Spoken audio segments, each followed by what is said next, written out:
जय श्री कृष्ण दोस्तों, हर हर महादेव। बोली भगवान श्री हरि विष्णु की जय। भगवान श्री हरि का आशीर्वाद सदैव आप पर बना रहे। दोस्तों, आज इस वीडियो में हम वैशाख मास की आगे की कथा का श्रवण करेंगे। इस अध्याय में शंख व्याध संवाद व्याध के पूर्व जन्म का वृत्तांत वर्णित है। आइए हम अध्याय प्रारंभ करते हैं। श्रुतदेव जी कहते हैं, राजन, पंपा के तट पर कोई शंख नाम से प्रसिद्ध परम यशस्वी ब्राह्मण थे, जो बृहस्पति के सी राशि में स्थित होने पर कल्याण में गोदावरी नदी में स्नान करने के लिए गए। मार्ग में परम पवित्र भीमरथी को पार करने के बाद दुर्गम, जल शून्य एवं भयंकर निरंजन वन में धूप से विकल हो गए थे। वैशाख का महीना था और दोपहर का समय था। वे किसी वृक्ष के नीचे जा बैठे। इसी समय कोई दुराचारी व्याध हाथ में धनुष धारण किए वहां आया। ब्राह्मण के दर्शन से उसकी बुद्धि पवित्र हो गई और वह इस प्रकार बोला, मुनि, मैं अत्यंत दुर्बुद्धि एवं पापी हूँ। मेरे ऊपर आपने बड़ी कृपा की है, क्योंकि साधु महात्मा स्वभाव से ही दयालु होते हैं। कहाँ मैं नीच कुल में उत्पन्न हुआ व्याध और कहाँ मेरी ऐसी पवित्र बुद्धि। मैं इसे केवल आपकी ही उत्तम अनुग्रह मानता हूँ। साधु बाबा, मैं आपका शिष्य हूँ, कृपा पात्र हूँ। साधु पुरुष का समागम होने पर मनुष्य फिर कभी दुख का कोई प्राप्त नहीं होता। अतः आप मुझे अपने पापनाशक वचनों द्वारा ऐसा उपदेश दीजिए जिससे संसार बंधन से छूटने की इच्छा रखने वाले मनुष्य अनायास ही भवसागर से पार हो जाते हैं। साधु पुरुष का चित्त सबके प्रति समान होता है। वे सब प्राणियों को प्रति दयालु होते हैं। उनकी दृष्टि में ना कोई नीच, ना ऊंच, ना अपना, ना पराया होता है। मनुष्य संताप होकर जब जब गुरुजी से उपाय पूछता है, तब तब वे उसे संसार बंधन से छुड़ाने वाले ज्ञान का उपदेश करते हैं। जैसे गंगा जी मनुष्यों को पाप का नाश करने वाली है, उसी प्रकार मूढ़ जनों का उद्धार करने साधु पुरुष का स्वभाव माना गया है।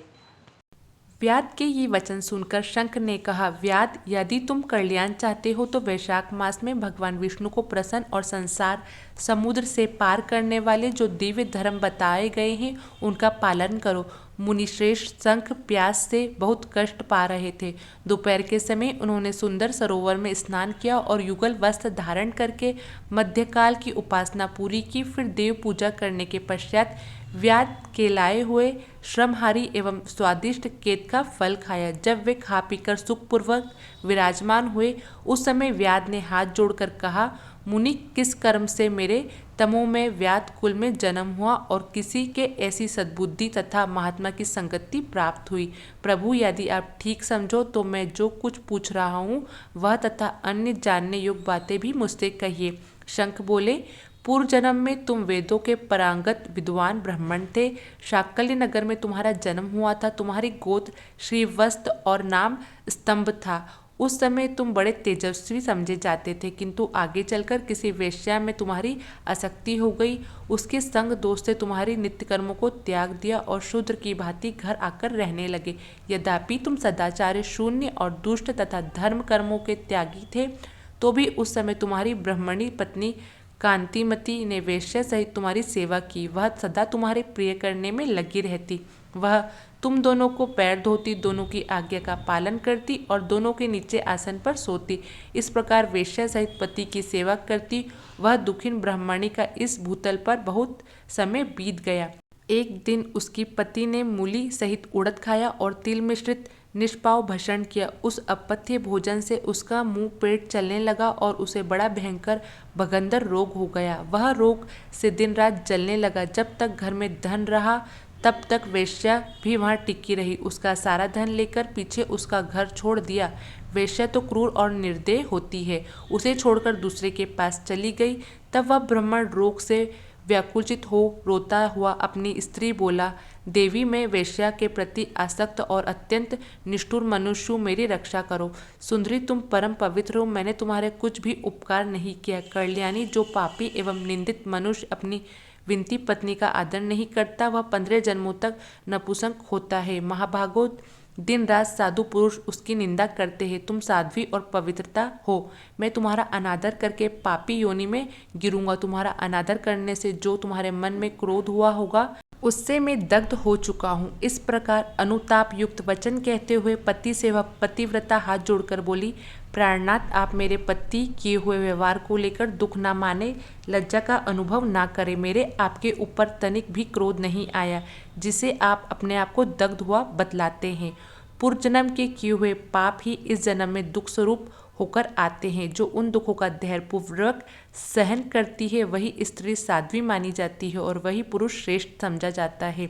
वह उत्तम वर्ण वाली स्त्री अपने पति और भाइयों से धन मांगकर लाई और उसी से पति का पालन करने लगी। उससे अपने स्वामी को साक्षात क्षीरसागर निवास विष्णु ही माना। वह दिन रात पति के मल मूत्र साफ करती और उसके शरीर में पड़े हुए कष्टदायक कीड़ों को धीरे धीरे नख से खींचकर निकालती थी। ब्राह्मणी ने रात में सोती थी न दिन में।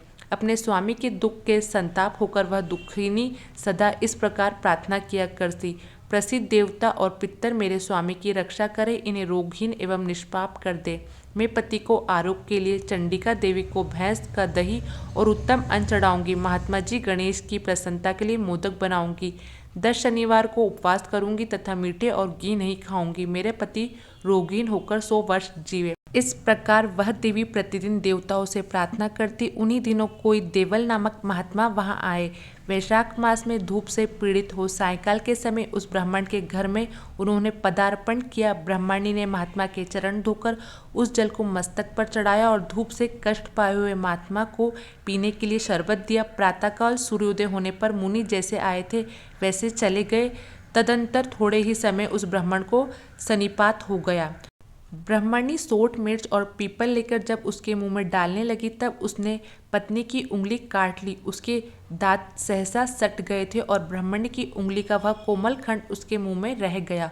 उंगली काटकर उस वैश्या का ही चिंतन करता हुआ ब्राह्मण मर गया। तब उसकी पत्नी कांतिमती ने कंगन बेचकर बहुत सा ईंधन खरीदा और चिता बनाकर वह साध्वी पति के साथ अपनी उसमें जा बैठी। उसने पति के रोगी शरीर का गढ़ आलिंगन करके उसके साथ अपने आप को चिता में जला दिया।